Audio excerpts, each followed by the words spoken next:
Okay, advocate Pramod, Charlie ചാടിയതാണോ ചാടിച്ചതാണോ? താങ്കളിലേക്കാണ് ഡയറക്റ്റ് ക്വസ്റ്റ്യൻ.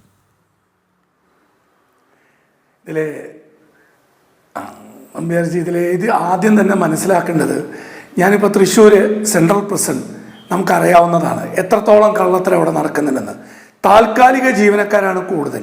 ഇവിടെ ഒരു ഇൻ്റലിജൻസ് ഡിപ്പാർട്ട്മെൻറ്റോ ഒരു മോണിറ്ററിംഗ് സ്പെഷ്യൽ ബ്രാഞ്ചോ ഈ ജയിലിലെ ഉദ്യോഗസ്ഥരുടെ ഫോണുകൾ, അതുപോലെ അവിടുത്തെ താൽക്കാലിക ജീവനക്കാരുടെ കാര്യങ്ങൾ ഇത് പരിശോധിച്ചാൽ വ്യക്തമായിട്ട് കുറേ കണ്ടുപിടിക്കാം. ഞാനിപ്പോൾ എല്ലാവരും പറയുന്നത് ശ്രദ്ധിച്ചു. ആദ്യം ചെയ്യേണ്ടത് എന്താ അറിയോ?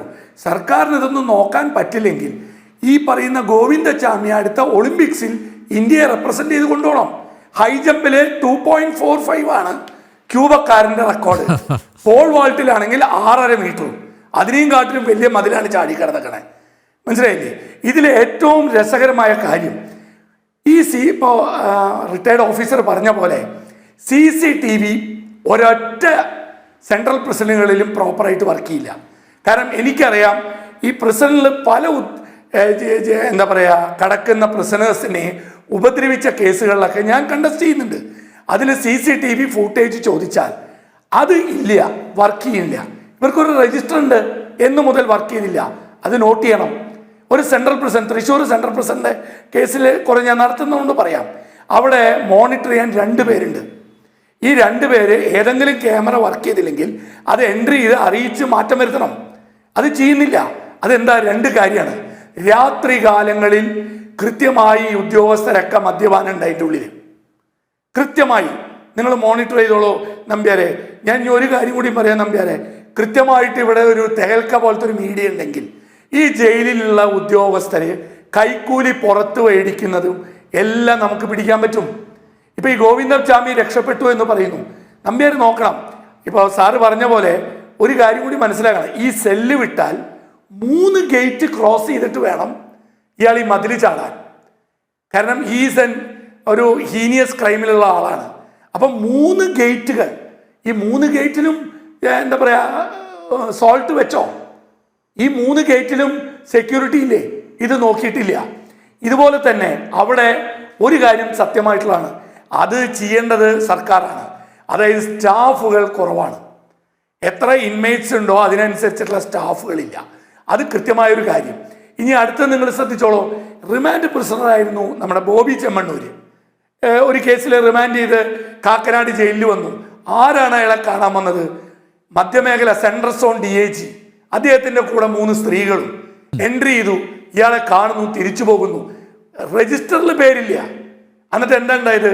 CCTV ഫുട്ടേജ് അടക്കം പിടിച്ച് അന്നത്തെ ജയിൽ ADGP വളരെ കൃത്യമായിട്ട് അന്വേഷണം നടത്തി CCTV ഫുട്ടേജ് എടുത്തു, കള്ളത്തരം കണ്ടുപിടിച്ചു, സസ്പെൻഡ് ചെയ്തു. പക്ഷെ ആ സസ്പെൻഡ് ചെയ്ത ആള് 3 മാസം കഴിഞ്ഞപ്പോൾ എല്ലാ ആനുകൂല്യത്തോടു കൂടി ഇറങ്ങിപ്പോയി. ഇതെവിടെ പറ്റും? പണമുള്ളവന് കയ്യൂക്ക്. ഇനി നിങ്ങൾ എടുത്തു നോക്കൂ ഇതിലെ രാഷ്ട്രീയം. അതെന്താന്ന് വെച്ചാൽ ഞാനിപ്പോ ഭരിക്കുന്ന പാർട്ടിക്കാരോടും പറയാണ്, ഇതില് പ്രതിപക്ഷത്തിരിക്കുന്ന സ്റ്റാഫുകൾ ഉണ്ടെന്ന് വെക്കുക, അവർക്ക് ഈ ഉപകാരം ചെയ്തു കൊടുത്താൽ ഇത് ഭരണപക്ഷത്തെ നാറ്റിക്കാൻ പറ്റിയൊരു അവസരം. അവൻ ചാടുന്നു. പിന്നെ പോലീസിന്റെ കഴിവൊന്നുമല്ല പിടിച്ചത്. ഒരു നിലയ്ക്കും കണ്ണൂരല്ല ഒരു പോലീസിനും കഴിവില്ല. കഷ്ടപ്പെട്ട് മീഡിയകൾ ഇത് ഫോട്ടോവും ഫോൺ നമ്പറും ഒക്കെ വെച്ച് കൊടുത്തപ്പോൾ വഴിയെ പോകുന്ന ഒരാൾ കാണുന്നു. അയാളും ഒരു ഓട്ടോ ഡ്രൈവറും കൂടി ഇവനെ പിന്തുടരുന്നു. ഇവൻ ഒരു മതിലെടുത്ത് ചാടി ഒരു പറമ്പിൻ്റെ ഉള്ളിൽ ഒളിക്കുന്നു. അവർ ഫോൺ ചെയ്ത് പറഞ്ഞതിൻ്റെ അടിസ്ഥാനത്തിൽ പോലീസ് വന്നു. എവിടെ പോലീസിന് കഴിവ്? പോലീസ് വന്ന് എല്ലാം കഴിഞ്ഞ് കിണറ്റിൽ വീണ ഒരുവനെ പിടിച്ചോണ്ട് പോയിട്ട് അത് ഫയർഫോഴ്സ് വന്നാൽ പിടിച്ചോണ്ട് പോകാൻ പറ്റും. പോലീസിന്റെ കഴിവൊന്നുമല്ല. ഇനി പോലീസിന്റെ കഴിവില് പറയാച്ചാ അവര് പിടിക്കണമായിരുന്നു, ഇവരൊന്നുമില്ല. ഇതില് നമ്പ്യാരെ ഒരു കാര്യം കൂടി ഞാൻ പറയാം. എല്ലാ ഇതിലും ഈ പറയുന്ന തടവുകാരെ ഉപദ്രവിക്കുന്ന കേസുകളിലും ഞാൻ കണ്ടിട്ടുള്ളത് എന്താ വെച്ചാൽ CCTV ഫുട്ടേജ് നിങ്ങൾ പരിശോധിച്ചോളൂ. ഇപ്പൊ എക്സ്പ്ലനേഷൻ തന്ന അവിടുത്തെ, ഞാൻ മനസ്സിലാക്കിയത് കാസർഗോഡുകാരനായ ഒരാളാണ് അവിടുത്തെ സൂപ്രണ്ട് എന്നാ. അയാളുടെ എന്താ പണി? ഈ CCTV ഫുട്ടേജ് വർക്ക് ചെയ്യുന്നില്ലെങ്കിൽ ഉടനടി അറിയിച്ച് അത് ഇമ്മീഡിയറ്റ്ലി മാറ്റേണ്ട ആളാണ്. അയാൾ അത് ചെയ്തിട്ടില്ല. ഇപ്പൊ 4 പേരെയാണ് സസ്പെൻഡ് ചെയ്തു എന്ന് പറയുന്നത്. 3 ഗേറ്റ് ഉണ്ട്, 3 ഗേറ്റ് കീപ്പേഴ്സും പോയിണ്ടാവും. ഏതെങ്കിലും ഒരു ഇവരെയൊക്കെ മോണിറ്റർ ചെയ്യണ ഒരാളും പോയിണ്ടാവും. എവിടെ പോയി ഇവിടുത്തെ ഇതിൻ്റെ സൂപ്രണ്ടന്റ്? അയാളല്ലേ ഈ CCTV ഫുട്ടേജ് കംപ്ലൈൻ്റ് ആണോ എല്ലാം നോക്കണം. ഇനി ഒരു കാര്യം കൂടി നോക്കിക്കോളൂ. ഇപ്പോൾ ഒരു നമ്മുടെ BJPയുടെ വ്യക്തി പറഞ്ഞ പോലെ 3 ഡ്രസ്സ് മാറിയിരിക്കുന്നു. അതായത് സാധാരണ ജയിലിൽ വെള്ള ഷർട്ടും വെള്ളമുണ്ടും ഒരു പായയും മാത്രമാണ് കിട്ടുന്നത്. എവിടുന്ന് ഇയാൾക്ക് 7.5 മീറ്റർ പൊന്തി പോകാനുള്ള തുണി കിട്ടി? ബെഡ്ഷീറ്റിന് 7.5 മീറ്റർ ഉണ്ടോ നമ്പ്യാരെ? ബെഡ്ഷീറ്റിന് 7.5 മീറ്റർ ഉണ്ട്. ഒരു ബെഡ്ഷീറ്റ് തണുപ്പ് കാലമായിട്ട് ഒരു ബെഡ്ഷീറ്റ് കൊടുത്താൽ പോലും ആ ബെഡ്ഷീറ്റിന് 7.5 മീറ്റർ ഒന്നുമില്ല. 7.5 മീറ്റർ ഹൈറ്റ് ഉള്ളത് കെട്ടി അങ്ങോട്ട് എന്താ പഴയ കമാൻഡോ ആണോ ഇയാള്? അതോ എനിക്ക് ഓർമ്മ വരുന്നത് പഴയ മോഹൻലാലിന്റെ സിനിമ, അതിലാണല്ലോ ഈ റോപ്പിൽ കയറി രക്ഷപ്പെടുന്നത്. ഇതെല്ലാം ഓവർ രാഷ്ട്രീയം. താങ്കൾ പറഞ്ഞ പോലെ അത്രയും സമയമെടുത്ത് ഇത്രയും തുണികൾ കൂട്ടിക്കെട്ടിയാണല്ലോ വലിയ വട ഉണ്ടാക്കിയത്. അപ്പൊ അത്രയും സമയം ജയിലിനകത്ത് ചെലവഴിച്ചു. എന്നിട്ടും ജയിലിലെ ഉദ്യോഗസ്ഥർ അറിഞ്ഞിട്ടില്ല എന്ന് പറയുമ്പോ അതിശയത്തോടെയല്ലേ കാണാനാവും? അല്ല, അതാ ഞാൻ പറഞ്ഞ നമ്പ്യാരെ, ആളുകളെ മണ്ടന്മാരാക്കാൻ ഇവർക്ക് പറയാം. കാരണം ജയിലിൻ്റെ ഉള്ളിൽ ഒരു പായ കിട്ടും, തലോണ പോലുമില്ല, പായയാണ് കിട്ടുക, ബെഡ്ഷീറ്റ് ഒന്നും കിട്ടില്ല. അല്ലെങ്കിൽ ഇദ്ദേഹം വയ്യാതിരിക്കണം. അങ്ങനെയാണെങ്കിലും ഇദ്ദേഹത്തെ ജയിലിൻ്റെ ഉള്ളിൽ എല്ലാ സെൻട്രൽ പ്രസിഡന്റ് ഉള്ളിലും ഹോസ്പിറ്റലുണ്ട്, അവിടേക്ക് മാറ്റുക ചെയ്യുക. അല്ലാതെ ഇയാൾക്ക് കമ്പിളി പുതപ്പും കിടക്കിയും മെത്തയും ഒന്നും കൊടുക്കില്ല. അപ്പൊ പായ മാത്രം കിട്ടുന്ന ഒരാള് ഇതിൽ കടന്നു പോകണമെങ്കിൽ അതും പോട്ടെ, 3 ഗേറ്റ് എന്താ പറയാ ഉപ്പ് വെച്ച് പൊട്ടിച്ചു എന്ന് പറയാൻ നാണമില്ലേ ഇവർക്ക്? ഞാനിതിൽ മനസ്സിലാക്കുന്നത്, ഒന്നില്ലെങ്കിൽ ഇതിലൊരു ഭരണപക്ഷ പങ്കാളിത്തം ഇതിലുണ്ടെങ്കിൽ ഏതെങ്കിലും ഒരു വിഷയത്തിൽ നിന്ന് ശ്രദ്ധ തിരിച്ചുവിടാൻ വേണം ചെയ്യണം. അതല്ലെങ്കിൽ ഇയാള് പോയത് മുഴുവൻ, ഞാൻ അതിൽ വിശ്വസിക്കുന്നു. കാരണം ജയിലിലെ ഉദ്യോഗസ്ഥരെ 10-25 കൊല്ലമായിട്ട് വക്കീൽ പണി അറിയാവുന്നവരാ. അപ്പൊ ഇതിൽ ഞാൻ കണ്ടിട്ടുണ്ട് പലരും ഈ ജയിലിലെ ഉദ്യോഗസ്ഥർ. നിങ്ങൾ ശ്രദ്ധിച്ചോളൂ, ഒരു 8 മണി കഴിഞ്ഞാൽ ഒരുവിധ ഉദ്യോഗസ്ഥരൊക്കെ മദ്യപിച്ച് അതിൻ്റെ ഉള്ളിലുള്ള വർക്ക് ചെയ്യുന്നവരാണ് മദ്യപിക്കുന്നത്. ഇപ്പം മദ്യവും കഞ്ചാവും എത്തിക്കുക എന്ന് പറയുമ്പോൾ തവനൂർ പ്രസറിൽ എൻ്റെ ഒരു പ്രതി കിടക്കുന്നുണ്ട്. അദ്ദേഹം പരാതി കൊടുത്തു. അതിൻ്റെ ഉള്ളിൽ അദ്ദേഹത്തിൻ്റെ റൂംമേറ്റ് ഡ്രഗ്സ് ഉപയോഗിക്കുന്നു എന്ന് പരാതി കൊടുത്തു. ആ പാവം പരാതി കൊടുത്തതിന് അവിടുത്തെ ഉദ്യോഗസ്ഥന്മാർ ഇവൻ്റെ മെക്കട്ടിക്കുക.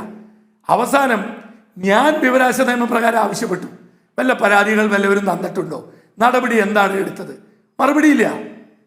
ആ ഉദ്യോഗസ്ഥൻ ഇപ്പോൾ വിയൂർ സെൻട്രൽ പ്രസിഡന്റ് വന്ന് അവിടെയും ഇതേ നടപടികളാണ്. പക്ഷെ എന്താ കാര്യം?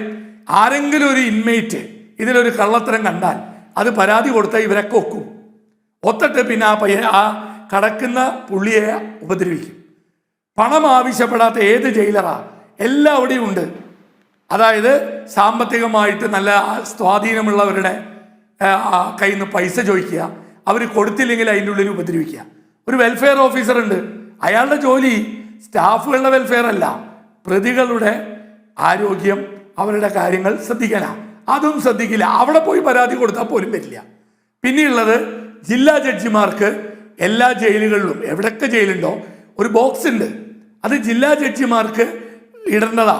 ഒരു സൂപ്രണ്ടും വെൽഫെയർ ഓഫീസർക്കും അത് നോക്കാനുള്ള അധികാരമില്ല. ഈ ജില്ലാ ജഡ്ജിമാരെന്ത് ചെയ്യും? ഇത് തുറന്ന് ഇതെത്തിക്കാൻ അവിടുത്തെ ജയിൽ അതോറിറ്റീസോട് പറയും.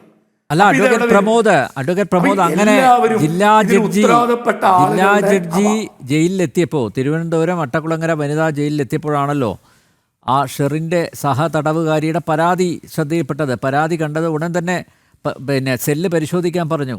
നോക്കുമ്പോൾ അവിടെ മൊത്തം ഇവരുടെ മേക്കപ്പ് മെറ്റീരിയൽസാണ്.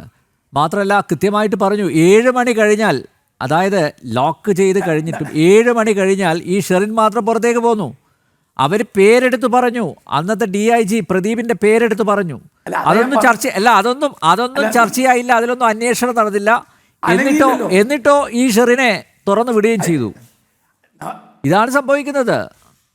പരാതി പറഞ്ഞതിന് ഈ തടവുകാരിയുടെ പേരിൽ നടപടിയെടുക്കാൻ പോലും തീരുമാനിച്ചു. അതാണ് ജയിലിൽ സംഭവിക്കുന്നത്. നമ്പ്യാർജി, ഇപ്പൊ ഞാൻ ഈ മീഡിയയിൽ ഇരുന്നാണ് പറയുന്നത്. അതായത് ഈ DIG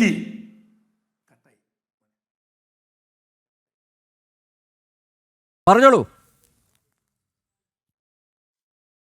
ഹലോ, പറഞ്ഞോളൂ കേൾക്കാം. ഇനി ഞാൻ നമ്പ്യാർജിയോട് പറയട്ടെ, മധ്യമേഖല DIG ആണ് 3 സ്ത്രീ മധ്യമേഖല DIG 3 സ്ത്രീകളെയും കൊണ്ട് റിമാൻഡ് ഓഫീസറെ കാണാൻ പോയി. ഇവിടെ ഒരു FIR ഇട്ടോ. ഇനി പറഞ്ഞതെന്താ, സ്ത്രീകൾക്ക് മൂത്രമൊഴിക്കാനും എന്താ പറയാ പോവാൻ സ്ഥലമുണ്ടായിരുന്നില്ല. തെറ്റ്. കാക്കനാട് ജയിലിന്റെ പുറത്ത് സന്ദർശകർക്ക് പോവാൻ വരെ ടോയ്ലറ്റ് ഉണ്ട്. അപ്പോഴാണ് ഈ തോന്നിവാസം. അപ്പോ ഇതിൻ്റെ ഉള്ളിൽ നടക്കുന്നത് ഈ ഉദ്യോഗസ്ഥരാണ്. താഴെക്കടയിൽ ആളെ പിടിച്ചിട്ട് കാര്യമില്ല. ഒരു FIR ഇടാനുള്ള ആർജവം അന്ന് ചെയ്തില്ല. തൊട്ടതിനും പിടിച്ചതിനും ഇടപെടുന്ന ഇപ്പൊ ഹൈക്കോടതി സുപ്രീം കോടതി വരെ ശിക്ഷിച്ച ഒരാളാണ്. ഈ കാര്യങ്ങൾ അറിഞ്ഞിട്ട് ഒരു റിപ്പോർട്ട് കോൾ ഫോർ ചെയ്യാലോ, അതുപോലും ചെയ്തില്ല. പിന്നെ നിങ്ങൾ പറഞ്ഞു ജില്ലാ ജഡ്ജി, നല്ല ജില്ലാ ജഡ്ജിമാരുണ്ട്. പക്ഷേ മറിച്ച് ജയിലിൽ നിന്ന് വരുന്നതും പോലീസുകാർ പറയുന്നതും അതുപോലെ വിഴുങ്ങുന്ന ജില്ലാ ജഡ്ജിമാരും ഉണ്ട്. ഞാൻ വക്കീലാണ് നിന്നുകൊണ്ട് പറയുന്നു. ഇപ്പൊ തൃശ്ശൂര് ഇപ്പോ തവനൂർ ജയിലിൽ നിന്ന് എൻ്റെ ഒരു പ്രതി കഷ്ടപ്പെട്ട് ലാസ്റ്റ് പരാതി കൊടുത്ത് ലാസ്റ്റ് എന്താ പറയുക തൃശ്ശൂർ ജയിലിൽ വന്നു. ഈ പറയുന്ന ഉദ്യോഗസ്ഥൻ തവനൂരിൽ നിന്ന് ഇപ്പം മാറ്റി തൃശ്ശൂര് നിരന്തരം പൈസ ചോദിക്കുകയാണ്. കൊടുത്തില്ല. ഇത് ആരോടാ പരാതി പറയാ? ജയിൽ സൂപ്രണ്ടിനോട്. പറഞ്ഞപ്പോ തവനൂര് പറഞ്ഞപ്പോ അത് അപ്പം തന്നെ ഉദ്യോഗസ്ഥൻ അറിഞ്ഞു. ഞാനിപ്പോൾ ശ്രമിച്ചുകൊണ്ടിരിക്കുന്നത് ഇത് എങ്ങനെയെങ്കിലും പുറത്ത് വെച്ച് പൈസ കൊടുക്കാന്ന് പറഞ്ഞ് വിളിപ്പിച്ച് വിജിലൻസിനെ കൊണ്ട് പിടിപ്പിക്കാൻ നോക്കണം. അപ്പോഴും എന്താ, കുറ്റകൃത്യം ചെയ്ത് കിടക്കുന്നവനാ, അവനെ കാണുന്ന വേറെ കണ്ടോട്. അത് ശരിയായ നടപടിയല്ല. ഈ കള്ളത്തരം കാണിക്കുന്ന ഉദ്യോഗസ്ഥർക്കെതിരെ നടപടി സ്വീകരിച്ച് അവരെ സർവീസിൽ നിന്ന് പുറത്താക്കണം. ഇവരെന്തിനാണ് ഇരിക്കുന്നത്? നമ്പ്യാരൊന്ന് ആലോചിക്കൂ, 3 ഗേറ്റ് എങ്ങനെ അയാൾ കടന്നു? അതിന് ഉത്തരവില്ല ജയിൽ സൂപ്രണ്ടിന്. നിങ്ങൾ മീഡിയ ദയവ് ചെയ്ത് ഈ ജയിൽ സൂപ്രണ്ടിനെ ഒന്ന് കാണണം. അയാളുടെ അടുത്ത മണ്ടത്തരം കൂടി വരട്ടെ പുറത്ത്. എത്രയോ താൽക്കാലിക ജീവനക്കാർ, ഞാൻ നമ്പ്യാർജിയോട് പറയാം, ഈ താൽക്കാലിക ജീവനക്കാർ വഴിയാണ്.